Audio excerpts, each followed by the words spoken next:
नमस्कार, स्वागत है आपका। मैं हूं आपके साथ पराग गुप्ता। आज हम बात करेंगे भोपाल की बदहाल सड़कों की। सरकार की लाख कोशिशों के बावजूद भोपाल की सड़कों की हालत सुधरने का नाम नहीं ले रही। भोपाल नगर निगम में आने वाली राजधानी की 8,000 किलोमीटर की सड़कें बदहाल हैं।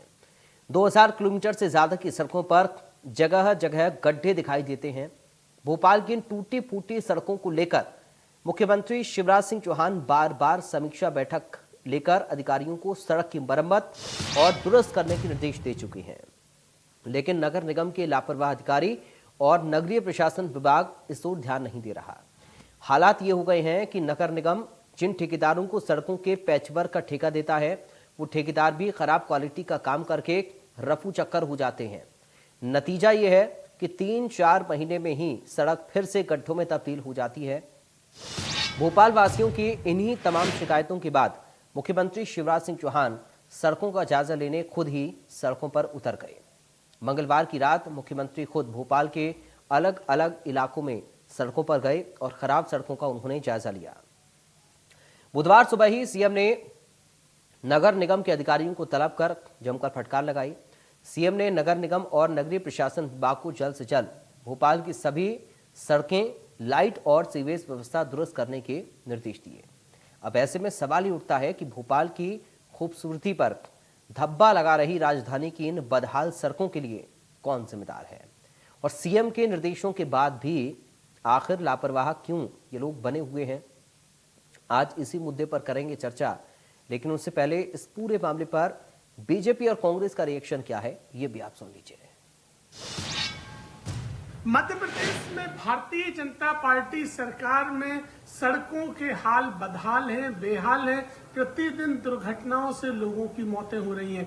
ऐसे में भारतीय जनता पार्टी सरकार नाटक नौटंकी करने के लिए समीक्षा बैठक कर रहे हैं। प्रदेश में सड़कों का पैसा, इंफ्रास्ट्रक्चर का पैसा केवल और केवल प्रचार प्रसार, इवेंट और प्रोपोगेंडा में खर्च किया जा रहा है। इसलिए सड़कों के मेंटेनेंस के नाम पर भ्रष्टाचार होता है और केवल इस सड़कों के पैसों से प्रचार प्रसार किया जा रहा है। कांग्रेस सड़कों की बात तो करे ही नहीं। कांग्रेस को यदि सड़कों की बात करना है तब उन्हें अपने दिग्विजय सिंह जी के कार्यकाल को याद करना होगा कि उस समय गड्ढों में सड़क थी या सड़क पर गड्ढे थे, सड़कों का पता ही नहीं होता था। और आज हमारे मुख्यमंत्री जी ने रात्रि में राजधानी का निरीक्षण किया और निरीक्षण करने के बाद जहां जहां जो कमियां पाई उसके लिए प्रशासनिक अधिकारियों को निर्देशित किया। तो यह तो उनकी सकारात्मकता है और उनकी संवेदनशीलता है, जो वह संवेदनशीलता के साथ में प्रत्येक क्षेत्र में काम कर रहे हैं। और आज इसी का परिणाम है कि मध्य प्रदेश उत्तरोत्तर वृद्धि कर रहा है। और यदि सड़कों के बारे में कोई भी बात करनी है कांग्रेस को, तो उन्हें निश्चित तौर पे दिग्विजय सिंह का वह कार्यकाल याद करना पड़ेगा और अपने 15 महीनों का वह कार्यकाल याद करना पड़ेगा।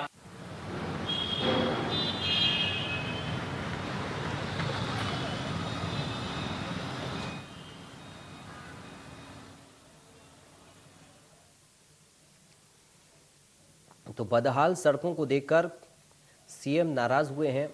सड़कों की हालत सुधरने का नाम नहीं ले रही है। राजधानी की 8,000 किलोमीटर की सड़कें इस वक्त खराब पड़ी हुई हैं और ख़राब सड़कों को देखकर मुख्यमंत्री ने नाराज़गी जाहिर की है। भोपाल की सड़कें ही बदहाल हैं। 2,000 किलोमीटर सड़कों पर गड्ढों की भरमार है।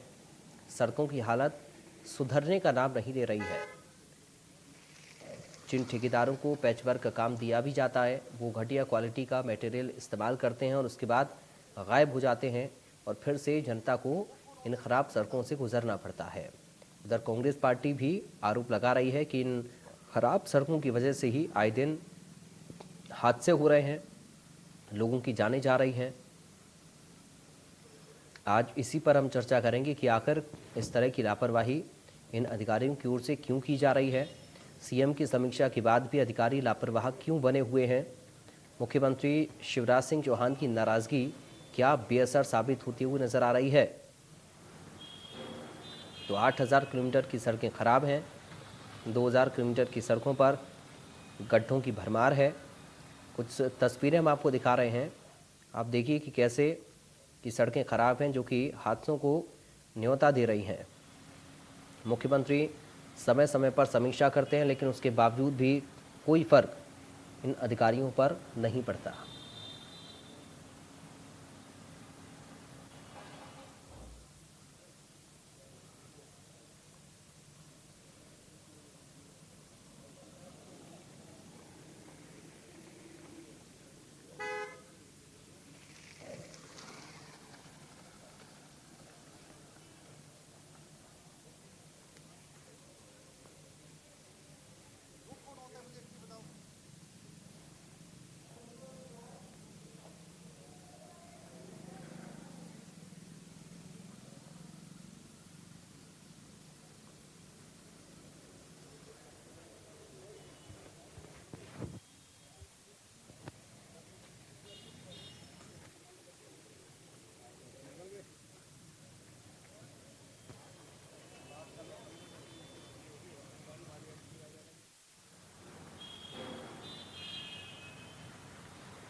चलिए, इस वक्त हमारे साथ दो खास मेहमान जुड़ गए हैं, सीधा आपका परिचय कराते हैं। बीजेपी से प्रवक्ता हैं सचिन सक्सेना। सचिन जी, आपका स्वागत है। कांग्रेस पार्टी से प्रवक्ता हैं योगेश गुप्ता। योगेश गुप्ता जी, आपका स्वागत है। सचिन सक्सेना जी, शुरुआत में आपके साथ ही कर रहा हूँ। मुख्यमंत्री समय समय पर समीक्षा करते हैं अलग अलग विभागों की, लेकिन लगता है कि उनकी समीक्षा का कोई असर नहीं है, कोई फर्क अधिकारियों पर नहीं पड़ रहा। ये सड़कें कम से कम यही बता रही हैं। आखिर ऐसा क्यों हो रहा है? क्यों अधिकारी मुख्यमंत्री के निर्देशों की भी अवहेलना कर रहे हैं? सचिन जी। नहीं मंजी, ऐसा बिल्कुल नहीं है। सबसे बड़ी बात यह है कि मुख्यमंत्री जी की संवेदनशीलता, उनकी भाव प्रधानता देखिए आप। कल रात को वो दौरा करते हैं, जब सड़कें उनको खराब हालत में दिखती हैं, सड़कें उनको ऐसी लगती है कि नहीं, इसका मरम्मत होनी चाहिए, इसका मेंटेनेंस होना चाहिए। सुबह 7 बजे वो, जबकि लगभग सभी लोग, हम लोग सोए हुए रहते हैं, लेकिन सुबह 7 बजे वो विभागीय बैठक का आहूत करते हैं और उसमें जो अधिकारी वर्ग जो है उनको सख्त निर्देश देते हैं कि ये जल्द से जल्द इसका सड़क का मेंटेनेंस पूर्ण हो और प्रदेश में का कोई भी व्यक्ति किसी प्रकार से सड़क के कारण न कोई दुर्घटनाग्रस्त हो और न किसी प्रकार की कोई हानि हो। तो ये उनकी भाव प्रधानता है, उनकी संवेदनशीलता है। रही बात सड़क की, तो निश्चित रूप से वर्षा काल खत्म हुआ है। वर्षा काल में कहीं ना कहीं सड़क की दुर्गति होती है, यहाँ पर हम सब समझते हैं। क्योंकि परफॉर्मेंस गारंटी के तहत सड़क का ठेका दिया जाता है, तो 5 साल की, 3 साल की अलग अलग उसमें कंडीशंस ऐसी रहती है जिसमें कि ठेकेदार को ही उसका मेंटेनेंस करना पड़ता है। तो वो जैसे वर्षा काल खत्म होता है उसके जस्ट बाद मेंटेनेंस का कार्य पूर्ण होता है। विभागीय मंत्री माननीय श्री भूपेंद्र सिंह जी ने भी थोड़े दिन पहले समीक्षा लेके और कार्य के निर्देश दिए थे, उस पर कभी कहीं अमल हो ही रहा है उसके ऊपर। तो ये जो प्रक्रिया जो है वो संवेदनशीलता के चलते जल्द से जल्द पूरी कर ली जाए। और माननीय मुख्यमंत्री जी ने जिस प्रकार इसका संज्ञान लिया है वो कहीं ना कहीं उसका उनकी इस गंभीरता को, उनकी संजीदगी को बताता है कि प्रदेश की जनता के लिए कितने ज्यादा गंभीर है कि प्रदेश की जनता को किसी प्रकार से कोई समस्या ना होने पाए। ठीक है योगेश गुप्ता जी, आप लोग खामखा आरोप लगा रहे हैं प्रदेश के अधिकारियों पर या फिर शासन के मंशा पर। दरअसल सचिन जी का तो ये मानना है कि मुख्यमंत्री सजग हैं, सतर्क हैं और खुद देखिए मुआयना करने के लिए निकल रहे हैं। सवाल क्यों? देखिए पराग जी, सर्वप्रथम आपको, आपके व्यूवर्स को 5 दीपोत्सव की बहुत बहुत शुभकामनाएं। मंगलमय हो दीपोत्सव का ये त्योहार सभी के लिए है, एक बात। दूसरी बात, मेरे मित्र सचिन सक्सेना जी ने अपने बयान में अलंकारों और विश्लेषणों का समावेश करते हुए बात को साधने की यथासंभव कोशिश तो की है, मगर अलंकारों और विश्लेषणों से माननीय मामा शिवराज पिछले 18 सालों से काम चला रहे। आज मां सरस्वती उनकी जुबान पर खुद आकर बैठ गई और अभी तक भोपाल की और इंदौर की सड़कों को अमेरिका और वाशिंगटन की सड़कों से बेहतर बनाने वाले मामा के मुंह से स्वयं सच्चाई निकली है। कहते हैं ना, झूठे का मुंह काला, सच्चाई का बोल बाला। तो यथार्थ यही है। शिवराज जी पिछले 18 वर्षों से प्रदेश में सत्ता में काबिज हैं। बड़ा ही हास्यास्पद लगता है जब भारतीय जनता पार्टी के नेता प्रवक्ता माननीय दिग्विजय सिंह जी के 2003 के कार्यकाल की तुलना करते हैं। तो आपको सब चीज लेना चाहिए पराग जी। उसमें 25,000 करोड़ का बजट हुआ करता था उस समय मध्य प्रदेश का, जब राजा साहब मुख्यमंत्री थे। आज 33 लाख करोड़ से ज्यादा का प्रदेश का बजट है। 3,38,00,000 करोड़ से ज्यादा का प्रदेश के ऊपर कर्जा चढ़ा चुके हैं मामा शिवराज जी। कर्जा लेकर उसका उपयोग बजाय मूलभूत सुविधाएं नागरिकों को देने की, कभी महाकाल लोक परिसर उद्घाटन में, कभी तरह तरह के विभिन्न आयोजनों में, इवेंट मैनेजमेंट में इस प्रकार पैसे ठिकाने लगाए जाते हैं। मेरे मित्र सचिन ने कहा कि परफॉर्मेंस गारंटी के अंतर्गत सड़कें आ रही हैं, तो मैं इनकी जानकारी के लिए बता दूं, परफॉर्मेंस गारंटी हाईवे के लिए होता है, कुछ लिंक रोड्स के लिए भी होता है, सभी सड़कों के लिए नहीं होता। एक बात। दूसरी बात, जो परफॉर्मेंस गारंटी वहां एबल की जा सकती है जहां आप कॉन्ट्रैक्टर का पूरा पैसा दे रहे जी। पिछले 3 सालों से तो ठेकेदारों को पैसा ही नहीं मिला नगर निगम से, पीडब्ल्यूडी से। सारे ठेकेदारों ने हाथ खड़े कर रखे हैं। और अभी तक ये आरोप लगता था पार्षदों के कार्यकाल में कि पार्षदों की सह पर उनकी सहमति के ठेकेदारों के साथ भ्रष्टाचार होता है।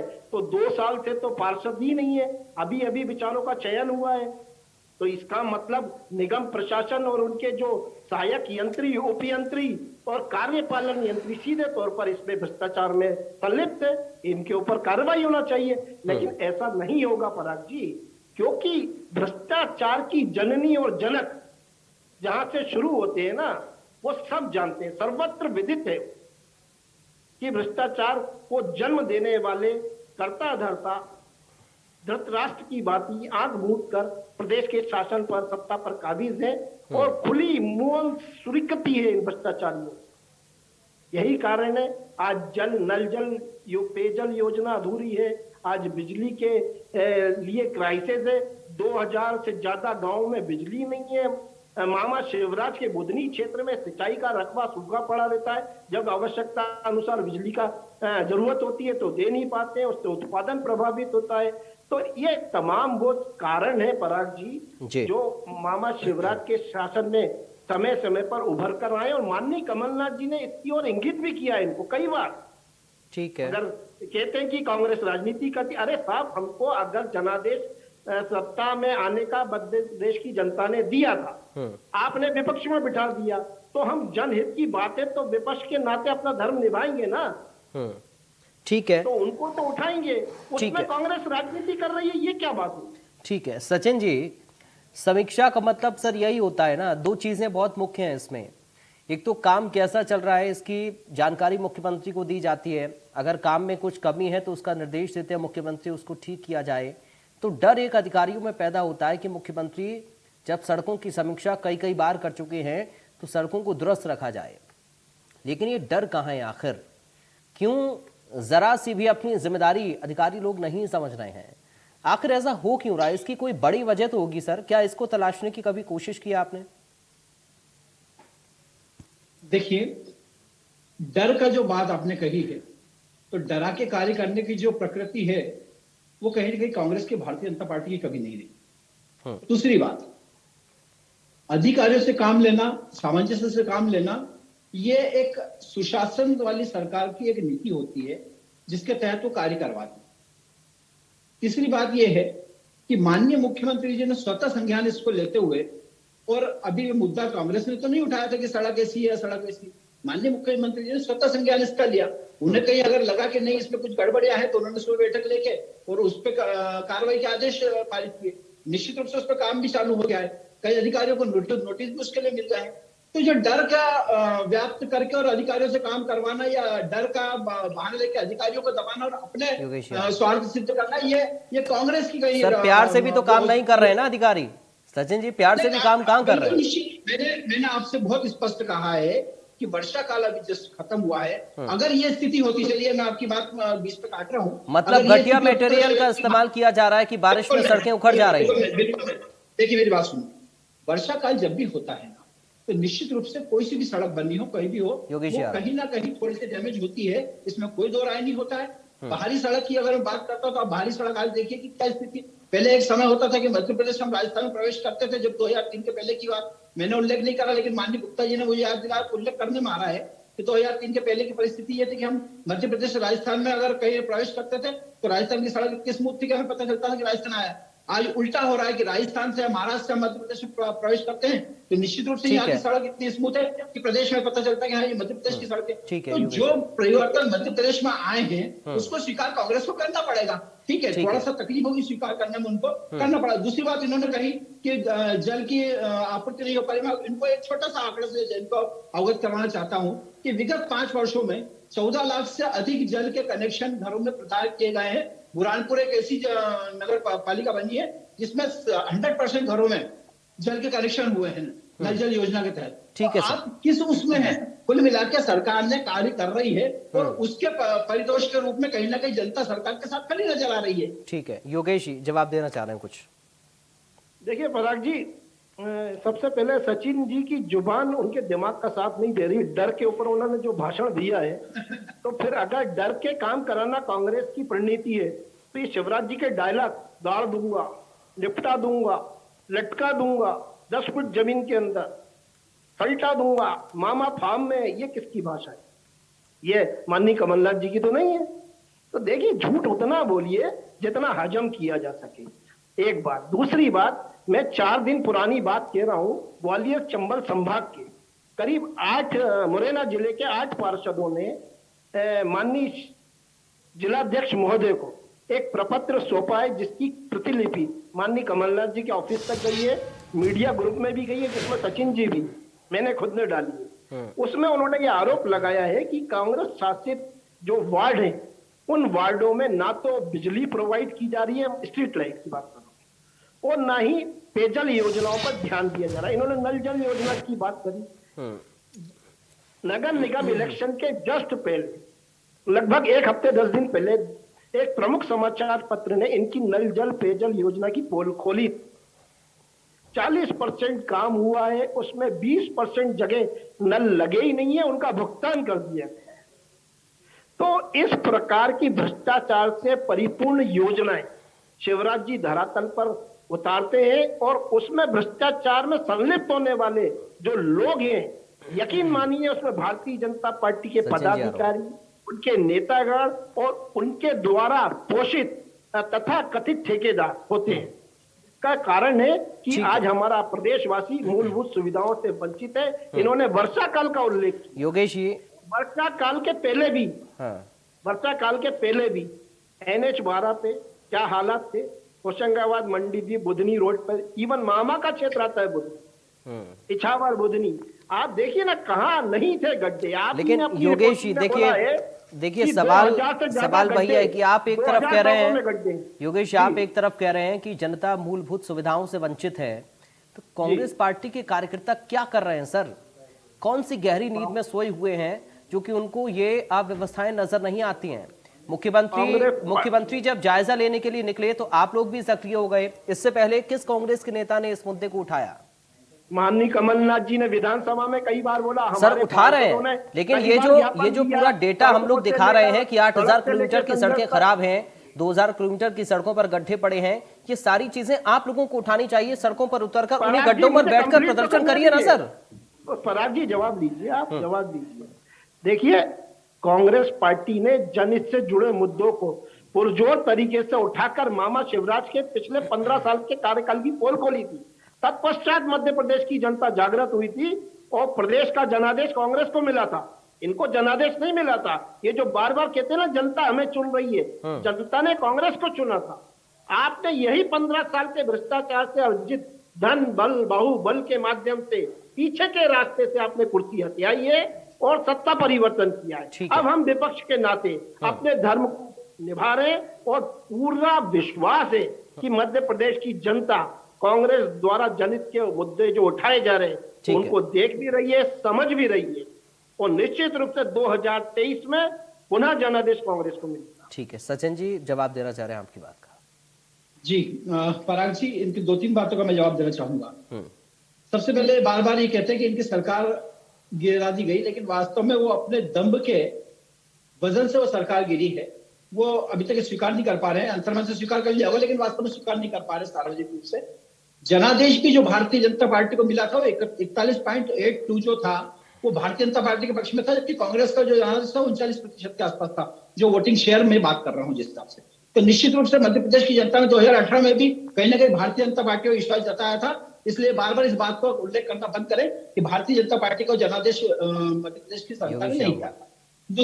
दूसरी बात मैं आता हूं, इन्होंने कहा कि वार्डों के साथ सोशल व्यवहार, तो भारतीय जनता पार्टी की परिणति कभी ऐसी नहीं रही है कि वार्डों को अलग अलग, क्योंकि हम सबका साथ सबका विकास और सबका विश्वास में विश्वास करते हैं, तो हमारी परिणति कभी भी ऐसी नहीं रही है कि इस प्रकार से कई वार्डों का सोशल व्यवहार करें। इन वार्डों का उल्लेख इन्होंने कहा माननीय गुप्ता जी ने कि उनको लाइट पानी नहीं दी जा रही, वार्डों का साथ में अलग व्यवहार किया जा रहा है। इस बात को मैं सिरे से नकारता हूं।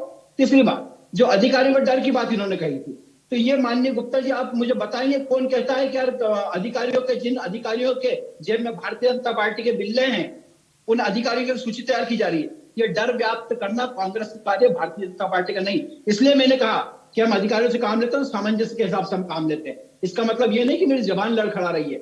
मेरे कहने का जो उद्देश्य वो ये है कि आप जिस हिसाब से बात करते हैं कि अधिकारियों के जेब में भारतीय जनता पार्टी के बिल हैं, तो आप उनको धमकाने की बात करते हैं। हम अधिकारियों को धमका के भी काम नहीं करते, हम अधिकारियों के साथ सामंजस्य में काम करते हैं। इसलिए भारतीय जनता पार्टी की सरकार आज प्रदेश में विकास के दम पे बार चुनी जा रही है।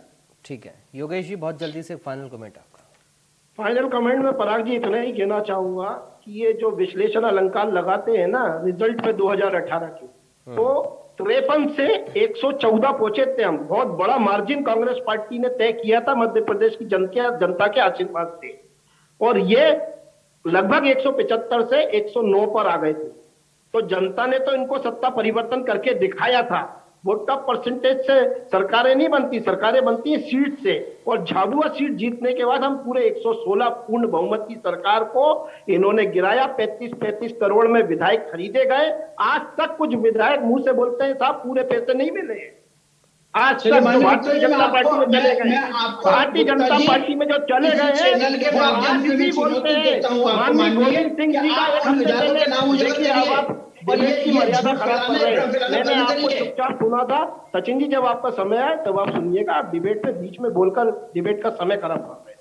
माननीय गोविंद सिंह जी ने पूरे प्रमाण के साथ एक हफ्ते पहले सार्वजनिक प्रेस वार्ता में इस बात को कहा था कि कई विधायक कांग्रेस के समर्थन में वो वापस आना चाहते हैं, और उनका यह कहना है कि हमें पूरा पैसा नहीं मिला। जो कमिटमेंट किया गया था वो पूरा नहीं किया गया, ना तो मंत्री बनाया गया, ना ही पूरा पैसा दिया गया। तो भारतीय जनता पार्टी की ये जो दोहरा चाल, अच्छा साहब वो क्या था सचिन जी कि हमारे विधायकों का अपहरण करके आप बेंगलोर ले गए थे। 35-36 विधायकों को आप ले गए थे, जिसमें आपके अरविंद भदौरिया जी, उमाशंकर गुप्ता जी मोबाइल छीन लिए थे उनके। येदियुरप्पा जी ने उनको कोठी में बंद कर रखा था। किसी से संपर्क करने की कोशिश नहीं की जा रही थी। माननीय कमलनाथ जी, दिग्विजय सिंह जी से मिलने तक नहीं दिया गया था। तो ये क्या था? क्या ये जनता का जनादेश था? झूठ बोलना बंद करें आप लोग, और जो लोकतंत्र की धज्जियां आप लोग उड़ा रहे हैं ना पूरे भारतवर्ष में, केवल मध्य प्रदेश ही नहीं, आपकी नजर छत्तीसगढ़ पर भी है, आपकी नजर राजस्थान पर भी है, आप पंजाब में भी ये प्रयास कर चुके, आप दिल्ली में भी प्रयास करते हैं। चलिए सचिन जी जवाब दीजिए। सचिन जी को पता नहीं क्यों हंसी आ रही है योगेश जी आपकी बात पर। बहुत संक्षेप में सर, बहुत संक्षेप में सर मैं चाहूंगा आप जवाब दें अपनी हंसी का भी और योगेश जी के बातों का भी, और साथ ही अब इन सड़कों की मरम्मत कब होगी ये बताइए सर। सड़कों की मरम्मत जब होगी जब नगर निगम को बजट मिलेगा। ठीक है सचिन जी, बहुत संक्षेप में जाऊंगा सर जवाब। नगर निगम को बजट दे नहीं रहे। ठीक है योगेश जी प्लीज, समय नहीं है मेरे पास। योगेश जी प्लीज सर, भ्रष्टाचारियों को निगम प्रशासन में बिठा नहीं है। योगेश जी प्लीज, भ्रष्टाचारियों को निगम से हटाइए। अब उनकी बारी पर उनको बोलने दीजिए ना सर। सचिन जी बहुत जल्दी से खत्म करिए सर। बोलिए पड़ रहा है, और आपने अभी तक इस बात को स्वीकार नहीं करा। आपको विपक्ष बैठने का कारण यही कि आपने उनका तिरस्कार करा और क्षेत्र में आपने कार्य नहीं करवाए हैं। तो उन्होंने कहीं ना कहीं उस अपमान का घूंट पीते हुए और कांग्रेस का दामन छोड़ा था। अब आपको इससे बाहर निकलना पड़ेगा कि भारतीय जनता पार्टी सरकार गिरवा दी। दूसरी बात, आप बार बार उल्लेख करते हैं गोविंद सिंह जी के प्रेस महाराष्ट्र में क्या हुआ? महाराष्ट्र में क्या किया आपने? गोविंद सिंह जी की मेघालय में क्या किया? उजागर क्यों नहीं कर रहे हैं? क्यों जनता के सामने नाम लेके नहीं आ रहे हैं? ठीक है चलिए, वक्त इजाजत नहीं दे रहा सर इससे आगे मुझे आज के लिए, वक्त अब इतनी इजाजत दे रहा है सर। आप लोगों को जनता समझ शुक्रिया सर, शुक्रिया योगेश गुप्ता जी आपका, सचिन सक्सेना जी आपका बहुत शुक्रिया अपना समय देने के लिए। तो अधिकारी सुस्त, मुख्यमंत्री चुस्त, लेकिन सवाल यह है कि सड़कें कब होंगी दुरुस्त। नमस्कार।